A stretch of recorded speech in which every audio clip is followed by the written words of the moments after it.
Hi అండి అందరికీ. ఈరోజైతే మా ఇంట్లో ఈవినింగ్ వచ్చేసి కందగడ్డ ఉడకబెట్టుకొని తింటున్నామండి. స్వీట్ పొటాటో అంటారు, మేమైతే కందగడ్డ అంటామండి. నాకైతే చాలా చాలా ఇష్టము. ఇది కొంచెం సాల్ట్ వేసి ఉడకబెడితే ఎంత టేస్ట్గా ఉంటుంది కదా. ఇంకా నిప్పుల పొయ్యి ఉంటే దాంట్లో కాల్చుకొని తింటే కూడా చాలా బాగుంటుంది. చూడండి మా అబ్బాయి ఎంత నాజుగా పొట్టు తీసుకొని తింటున్నాడు. నాకైతే పొట్టు తీసేసి తింటేనే చాలా ఇష్టము, మా అబ్బాయి కూడా అలాగే. కానీ మా వారికి మాత్రం అలా కాదు, పొట్టుతోనే తింటాడు.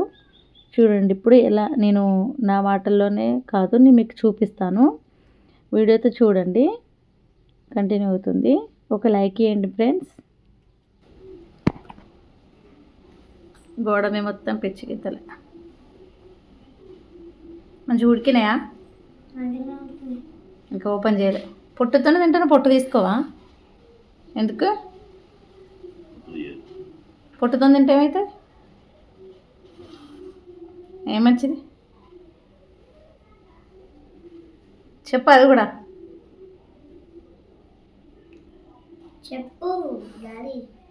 పొట్టు తీసి మనకన్నీ పొట్టు తీయడం అన్నమాట అయిపోయింది.